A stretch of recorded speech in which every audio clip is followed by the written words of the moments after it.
Welcome back to the Living Your Career show, everyone. My name is Roisin Duffy. I'm a director at Blue Sky Careers. Our show is specially designed for you, the job seeker, the advancing professional. And our aim is to give you the confidence and the tools and some tips to help you to back yourself in your career. Our theme today is how to communicate effectively to build and leverage relationships on purpose to benefit your career. Even without COVID-19, people found networking and building relationships challenging. Those that are good at it are very good at it. Those that struggle, they shy away from it. And now with working remotely, we need to be smarter. We need to be smarter about the relationships that we know and hold dear. We need to establish new relationships to foster our career growth. And we need to build, I guess, on the existing ones that we have. In short, we need to build relationships with purpose. Our guest today is Lindsay Adams, alias the Relationships Guy. Lindsay is a former public servant, entrepreneur, conference speaker, and trainer. In 2020, he was recognized, and he said to me, out of the blue, it would seem, with an Order of Australia medal for his service to professional speaking. In addition to 3 successful businesses, he is the author of 4 books. And the one that I've been particularly interested in, and I believe there's another one which we'll talk about shortly, The DNA of Business Relationships. It's quickly coming in, I think, Lindsay. How to engage, expand, and energize relationships. Welcome to the show, Lindsay. It's an honor to have you. Thank you very much for joining us. Roisin, it's an absolute pleasure to be here. Thank you for having me. I guess, Lindsay, I just mentioned it in the intro, people struggle with networking. It could be lack of confidence. It could be lack of allocation of time. They probably don't see it as a priority. They've got busy lives. You've made it a priority all of your life. And I guess my question to you is, what do you believe is the first principle of networking for people who are looking for jobs or looking for career growth in their lives? It's an interesting question, and really it comes down to this: relationships first, pitch, sell, promote second, third, or whatever. So the critical part is to get into relationship with somebody, have a genuine conversation, listen to what they're saying, and comment, participate, but actually talk to the other person. Don't talk to them, not talking at them. It's a really critical piece. A lot of people make this mistake. They go the pitch first. They want to promote themselves. They want a prospective employer to know how fantastic they are, instead of actually getting to know that person a little first and building a bridge or establishing a relationship. I remember in your book reading, you said nobody ever developed a relationship, or a purposeful one, by showing somebody else how good they were. And I think it's probably said much more nicely than that. But basically, we've all been at networking events, and somebody can't wait to get a hold of you and tell you how great they are. And I'd like you to expand on that a little bit for me, because obviously you're a very, very well-known, recognized, awarded professional speaker, conference speaker. And you must have met a lot of interesting people in your time. Yeah. So we talk about somebody who's shaking your hand and showboating effectively. When that happens, do you try to help them to sort of say, move the conversation on, or what do you do? Well, I think, my little trade secret is to, when you meet someone for the first time, the first thing you have to do is listen as if this is the most important conversation of your life. You've got to listen to them 100%. Think of the times, Roisin, have you been to a business function and you're talking to someone and they're looking over your shoulder? Oh, gosh, yes. In the room that's more interesting than you. No, you've got to focus 100% on the person that you're talking to, and listen as if this is the best and only conversation that you've had today. The other thing is to actually get them talking more about themselves than you. Don't dominate the conversation. Get them to talk rather than you. So ask open-ended questions that gets them to contribute or think or share more than you telling them about you. Interestingly, if we leave a conversation, we've had a conversation, let's say just you and I are speaking, and I get you to talk about yourself, you'll leave the conversation thinking, wow, what a nice guy. And all I did really was get you to talk about you, not me. But here's the thing. Once you have that opinion that he's a nice guy, then the next interaction we have, we can take it a little further down the road towards the direction that you want to go. And so absolutely focus on them, get them talking first. What I'm hearing is interactions. And so you have interactions, you have introductions, you have conversation. But a relationship isn't built in one stage. It's built in a series of steps. I think in your book you said something like, look for the nugget of gold, even when somebody's crucifying the story. And I thought to myself, we have all been there where we know the conversation is not exactly enlightening, but you look somebody in the eye and you give them that respect because that's what they deserve. Absolutely. One of the things that I think a lot of people struggle with, they kind of think, well, if you're very relationship orientated, it's very easy for you to communicate and build relationships with people. And you, honestly, in your book, you say, well, actually, you don't have to have the DNA. It helps if you have those natural confidences and capabilities to communicate with people. But you say it's a skill that's learned.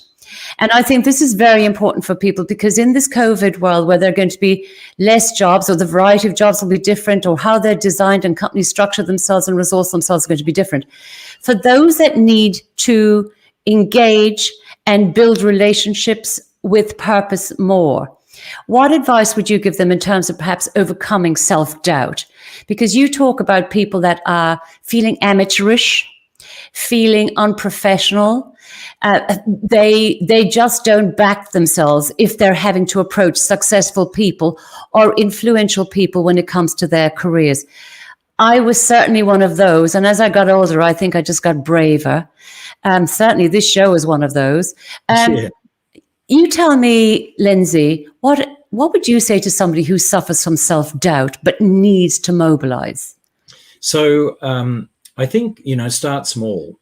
For those who are watching this live and can see me, have a look at my face at the moment. When you said, I want you to come on my podcast, I thought, oh my goodness, no, I couldn't possibly because I'm having a skin cancer treatment at the moment. Look at my skin. It looks pretty grotesque. However, I know that my personality will shine through and my message is more important than my look. And so for those who have self-doubt or aren't so sure, start small. One conversation with one person is all you need to begin a relationship. And in terms of building a network, like start with one person and then work to another and another. I've been in big rooms of business functions where there's lots of people and you see, someone standing quietly in the corner, not engaging. I always make a beeline for them and say, hi, I'm Lindsay. What an amazing room. So many people. And they go, oh, yeah. Oh, I'm just overwhelmed. And I go, wow. And so if you engage with that person, there's one. Start there, start small. And then once you've got a bit of a rapport going with them, find someone else to add into your group. And so build from there. It really makes a difference if you, start with somebody. And the other thing, the simple tool, the secret that I use is find some common ground. What have you got in common with this other person that you can both talk about? And so if you're at a big function, you could talk about who invited you. How did you come to be there? Who's the guest speaker? What interests you about them? What about the traffic? What about the weather? There's so many things, simple things that you can talk about to open up the conversation. And the key, as I said before, is to get the other person talking more than you if you can. So start small, find some common ground, get a conversation happening. You talk about the importance of engaging and building rapport quickly if you want to get the most out of that relationship.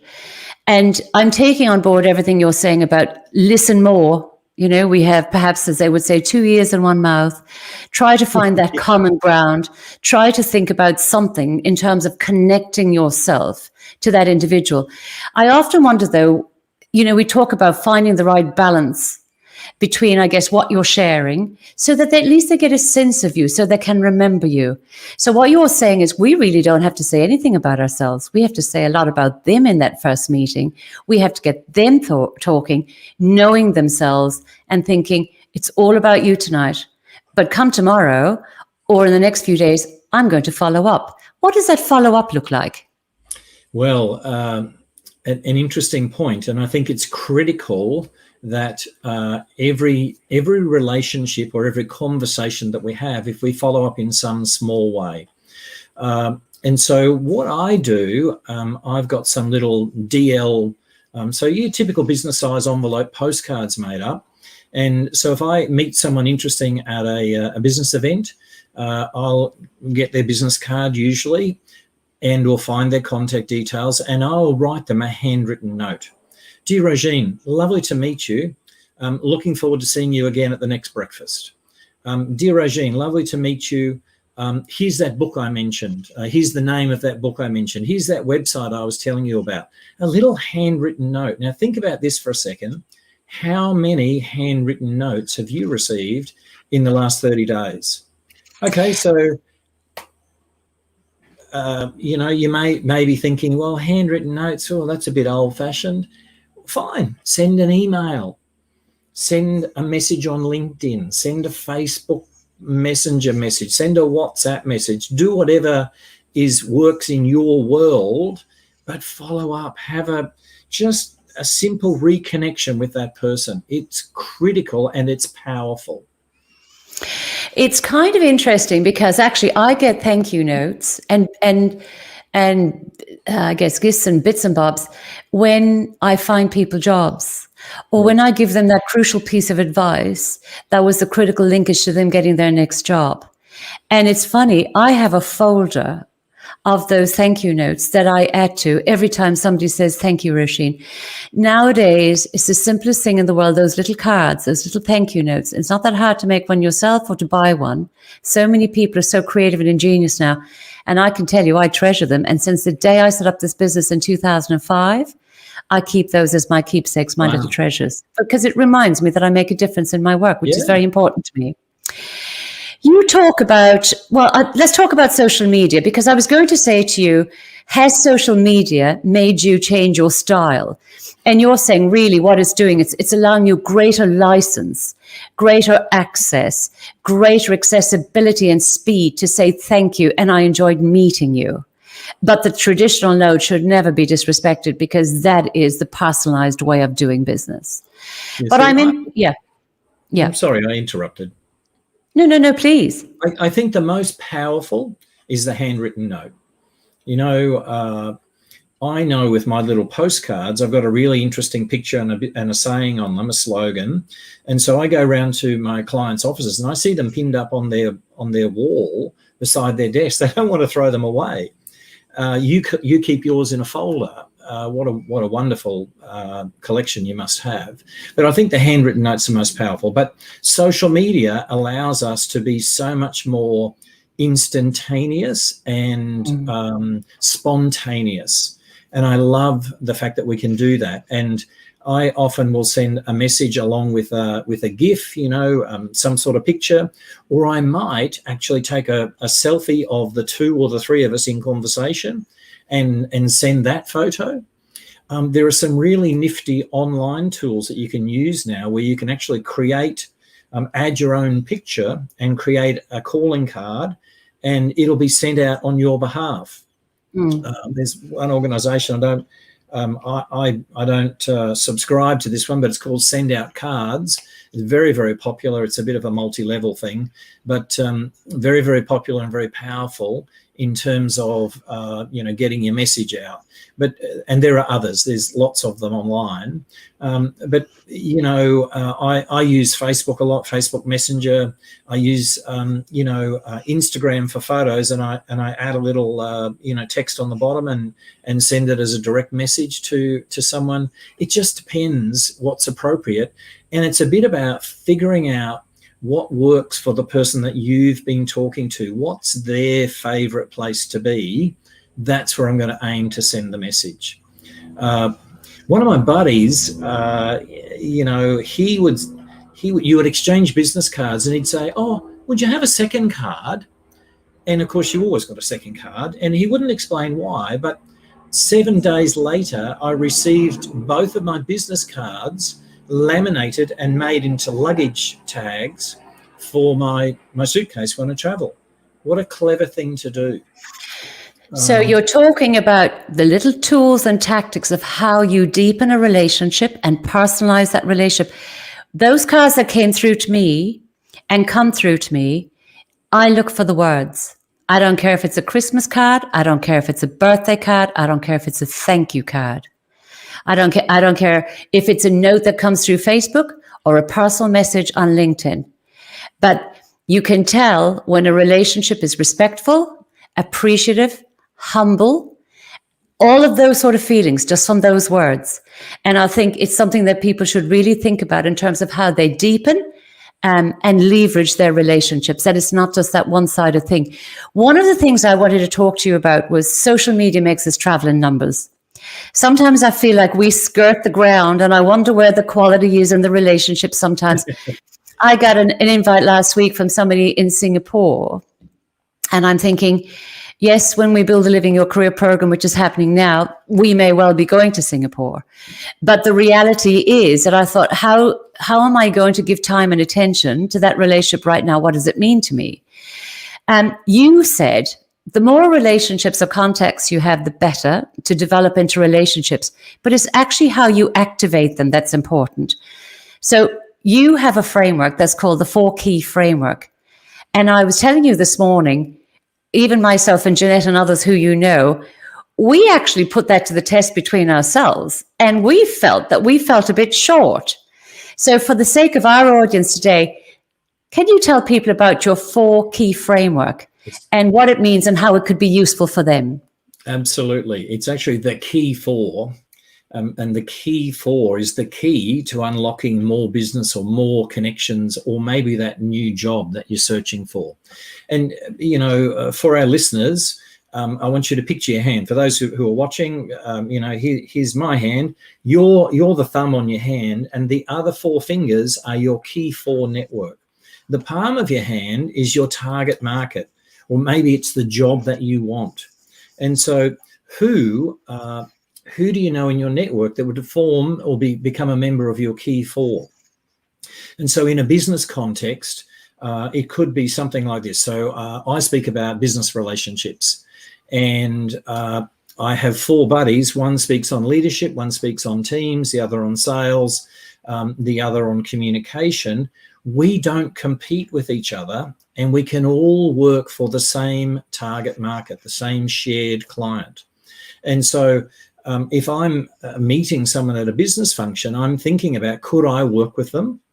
Or could someone in my key 4 work with them? Now, let's take this into a recruitment situation.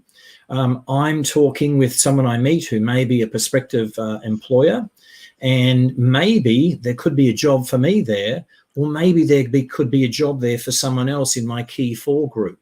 Maybe they know someone who they can recommend that I contact about a prospective job. And so those 4 people don't compete with you. You all work together to help each other. And so it's a real powerful, simple yet powerful model about, joining your collective strengths to work together. One of the things we talked about before we went on air, I thought it was classic, was your greats, your gurus, and your go-tos.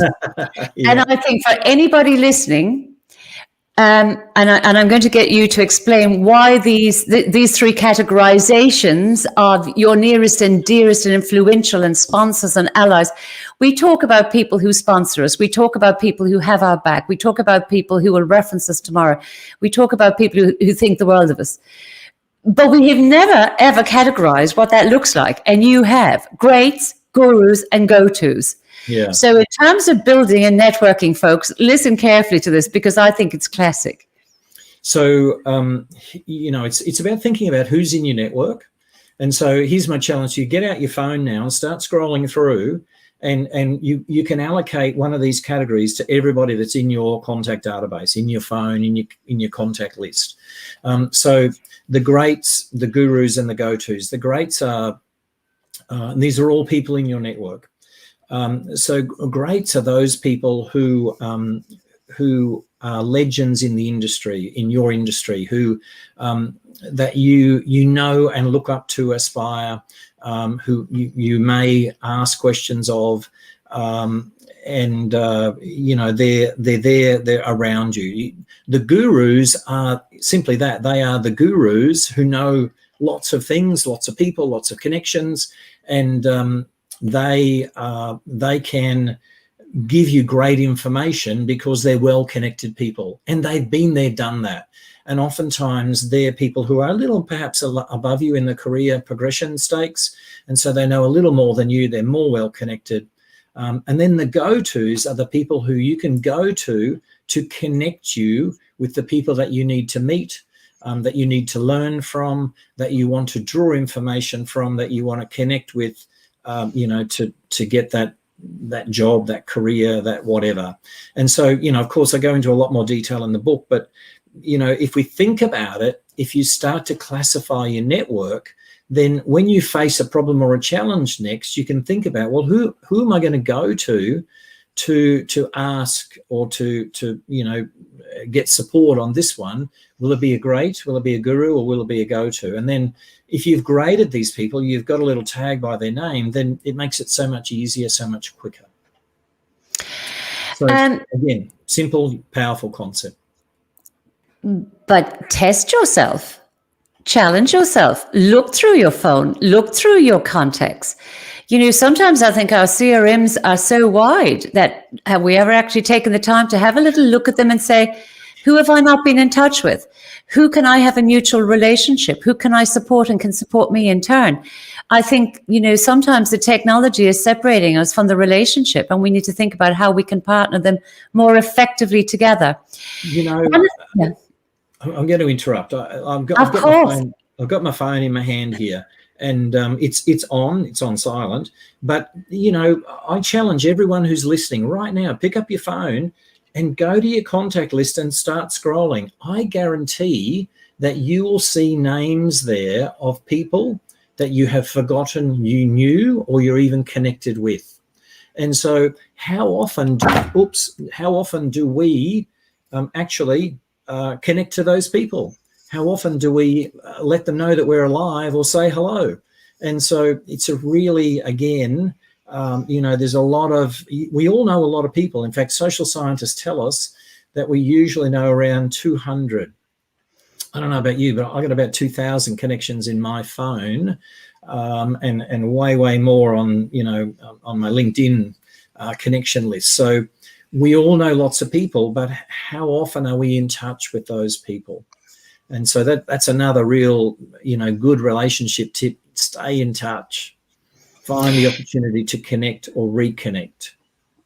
One of the things you talk about, and I think it is so true. I mean, humility is a big thing that we've talked about in recent years. Be humble, be appreciative. It's really come through all the leadership literature. But you talk today about sincerity. Listen to people, make them the focus, and focus diligently and sincerely on that conversation. But one of the things you talk about is enthusiasm. You said enthusiasm is captivating, enthusiasm, humor, just being light. Sometimes I think, the conversations can get so deep and dark sometimes. Perhaps you can tell me a little bit about what enthusiasm, what that means to you and how you've used it effectively in a networking sense. Well, I think enthusiasm it can be a two-edged sword. You can be over enthusiastic, and I get a bit excited, a bit carried away, and I cut you off before. But I love it. I'm keen to share a great idea, and I think that's the thing with enthusiasm. If people understand that you're enthusiastic, they sense that you are a go-getter, that you want to make things happen, then you become a better employable prospect than the next person who sits back and perhaps is way more reserved or inexpressive. And so I think, a little bit of enthusiasm, and enthusiasm can be as simple as when you're in conversation with someone and you've said, so what brings you to this function today? Oh, I was invited here by Roisin Duffy. Oh, Roisin. Oh, I believe she's a very well-connected person in the industry. That's enthusiasm. And it's so simple to be enthusiastic. It's not like, oh, Roisin, how boring is that? It just ramp it up a little bit, not too much, just a little bit. So enthusiasm really, if it shows, people pick up on it. You don't need to be bouncing all over the place. You don't need to be smiling, ridiculously. You just need to be attentive and attentive and perhaps quick or sharper with your responses and comments. I think we can all say for sure that the people who make us laugh, that have a smile on their dial, are the people that we naturally gravitate. And that's just basic 101. I guess you talk about personal gesture. We talk about this professional service. Lindsay, in the last week or two, I have seen how you operate. I have seen your response times. I have seen your lovely manner, your reliability, so many of those factors that just through your actions are very evident to people. You say something, you back it up, you follow through. Talk to me a little bit about what you believe mutuality means, because many people, and I said to you, I had a phone call just before we went on the podcast, many people want, but what are they giving in return? Yeah. And I think mutuality is not one-sided. So perhaps you can explain to me how you have mastered that.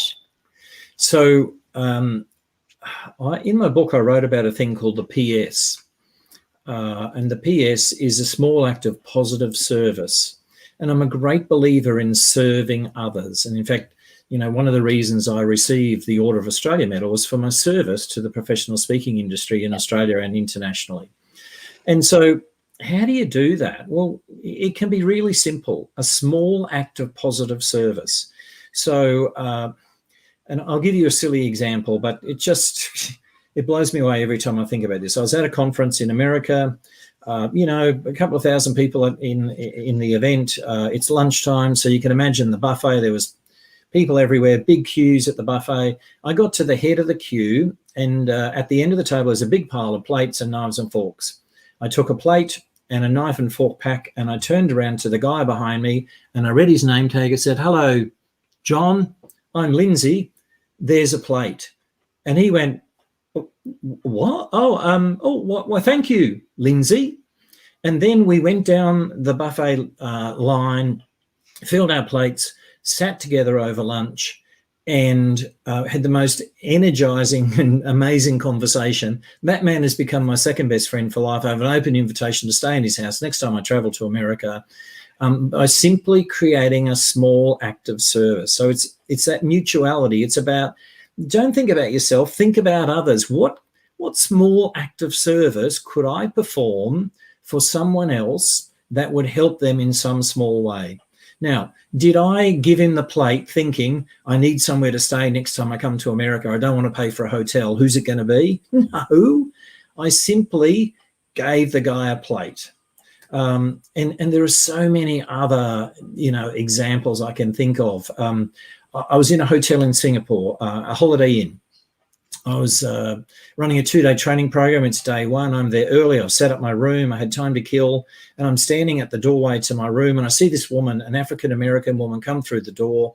And she's got a rollerboard. She had books and files and boxes. She was overloaded and she was struggling. And she's looking around, and I said, "Oh, you look a little lost. Could I help?" And she said, "Oh, I'm looking for the so-and-so room." I said, "Oh, I know where that is. Here, come with me. It's right beside my room." And I took one of her boxes off her and I walked her to the room beside mine. And she said, "Thank you so much." At the next break, we saw each other from afar. We waved. And the next day at morning tea, I went up and I said, "We haven't really introduced ourselves. I'm Lindsay Adams." And she said, "Not the Lindsay Adams." And I'm like, "What?" Now, I'm heavily involved, as you know, in the professional speaking industry. Yes. I'm in Singapore, but that was the year that I was the international president. And so everybody knew the name. And in fact, I was visiting to speak at the local speakers chapter whilst I was there. So, of course, she knew the name. Now, that chance meeting has led to a 10-year friendship, to the point where we help and support each other. The woman's name is Pamela Wigglesworth. She's an executive presence guru, and she works with people like our listeners, helping them groom themselves to present well in all sorts of corporate situations. So, but that chance encounter, that small act of service, "Can I help you? You look a little lost. Here, let me take one of those boxes." How simple is that stuff? And yet, what a wonderful, happy relationship we've got from that. So think about, how could you serve someone else with no intention of receiving anything in return, and see what comes? It's absolutely amazing when you open yourself to service. And it creates that mutuality that you spoke of. Last week we spoke, and I had done 2 or 3 pieces of very influential work for people that got them jobs. So it was career coaching, application development, all of that sort of thing, but really taking people in hand and showing them that there was a lot more gas in the tank, and let's project this so that this helps you. And the interesting thing is, I thought, well, now we're doing the Living Your Career program. I'll get these guys to put up a testimonial to say, yes, Living Your Career has been around for a long time, but now we're taking it online and so forth. That work is all happening. But I thought I'll ask for a testimonial. And I remember talking to you and reading your book, and you said, "No, Roisin, you give the testimonial. You give the testimony because you know what makes those people tick, and you can back them because you've done this work for them." Yep. And that's exactly what I did. So I have been actually applying, and I encourage everybody to read your book, because the little touches that you're talking about, you have built homes on the back of chance relationships and little touches and little conversations. And I think we mustn't lose sight of the fact that, yes, our inner circle is important. And yes, we all lead busy lives, and we're raising families, and we're studying, and we're looking after, elderly or perhaps sick people in our family. We all have all sorts of obligations now, but we must not forget that we're human, and we must try to extend the hand of help when we can. And I think that, as you said yourself, that will come back in terms of mutuality. That comes back tenfold. Absolutely. So here's a little challenge for those who are listening. Go to your LinkedIn profile and pick out your 5 top connections and write a testimonial for them. Just give them the gift of your endorsement for their profile. Go and look at my profile on LinkedIn. I've got, 50, 60, 70 testimonials there, and most of them have come simply because I gave a testimonial first. Now, does that mean that I give testimonials because I want them? No, not really. In fact, yes, it does work. It's the law of reciprocity. If you help someone, they will help you in return. Not everybody gives you a return testimonial, and that's okay. But just go and give without the thought of receiving and see what happens. I tell you, you'll be amazed at what comes from that small act of service. I have a final question. I mean, honestly, I could probably talk for a very long time with you, Lindsay, I have to tell you, because I think there's so much common sense, so much decency and humanity in everything that you're saying. COVID-19, many of us bemoan, the tyranny of distance. My mother is in West Cork in Ireland. She's 86 years of age. Trust me, I'd like to be on a plane and go see her. Of course. Technology, we talk about technology. It never switches off. In some respects, it helps us with this instantaneous communication. In other ways, we don't have that personal touch the way we would like. Those face-to-face interactions that you've been alluding to. I'd like to know what firstly, how you see the world of networking changing. How do you see building relationships change, or not at all? Just focus on the basics. Have you made any adjustments because of COVID? Have you made any adjustments because of social isolation? We're on StreamYard right now. We could have been on Zoom. We could have been on anything. How do you incorporate you so you don't lose sight of you and what matters to you in the people that you know, the relationships you form, the networks that you value, and the business that you need to build and develop? You've got 4 successful businesses. So, social media is, again, double-edged sword. So it can be very instantaneous and very complimentary. I've seen people say and do silly things on social media which damages their brand, damages their reputation. And if I was a prospective employer and I saw some of the things that people post, I'd think twice about whether I want to interview them. So first of all, be very careful about what you post and what you say and what you do on social media. I used to think Facebook was for fun and LinkedIn was for business. It doesn't work like that anymore. All of the platforms cross over between fun, family, business, whatever. So you can't hide anymore. Okay, so we've established that. So then the next thing is, in terms of staying in touch, I use all of the platforms for staying in touch, particularly through COVID, when I couldn't, when we were in lockdown, we couldn't leave our homes even. I'll tell you what I did. I would send messages to people, personal messages, saying, how are you? And the other thing I did was the good old-fashioned telephone, the how are you call. And so I would ring up and simply say, hi, Roisin, it's Lindsay. How are you? Haven't spoken to you in ages. What's happening in your world? How are you coping? Now, I didn't ring and say, hi, Roisin, have you got any jobs that might suit me at the moment? How's business? Do you want to buy something that I'm selling? No, I didn't ring to sell anything. I didn't ring to ask for a favor. I simply rang to say, how are you? Now, it's really interesting what comes of that. Number one, what comes of that is people remember, oh, Lindsay, how are you, mate? Lovely to hear from you. So my name is now in the forefront of their mind. And so they remember me again. And then you wouldn't believe what comes. Lindsay, you know what?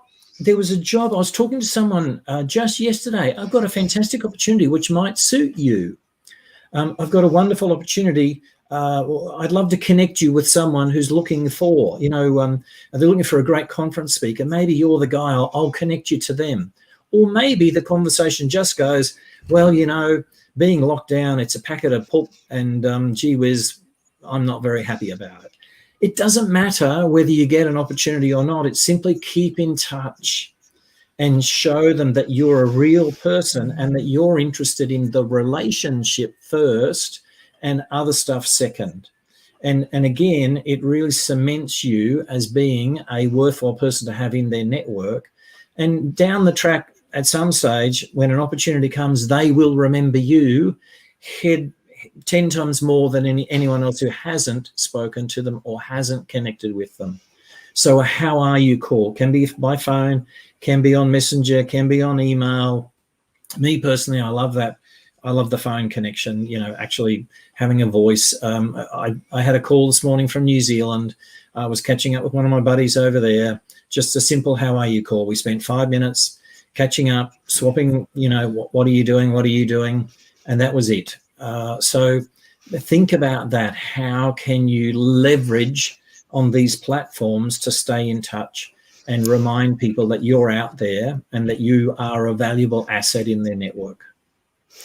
As you said, and we're going to wrap up now, Lindsay, I want to say, firstly, invaluable advice. I think there is a real sincerity, and there is a real kindness and a real desire to help that comes through you when you're talking about what you know and what you value and what you believe in. I think for those listening to the show today, don't forget some of the key 4 framework. Think about it. Think about your greats, your gurus, your go-tos. Think about mutuality. Think about focus. Think about enthusiasm. Most of all, prioritize you and prioritize the relationships that are going to be valuable for you and your career. So on that note, I'm going to say thank you very much. Lindsay Adams, thank you very much. Thank you. And to everybody else, we're back on Thursday. Lindsay, you're going to stay on because we're going to have a chat. And if anybody wants to comment on the show, if anybody has any inquiries or information, by all means, send through a post and we will respond to it. Thank you very much. This is Roisin Duffy. This is the Living Your Career show. Thank you and good day.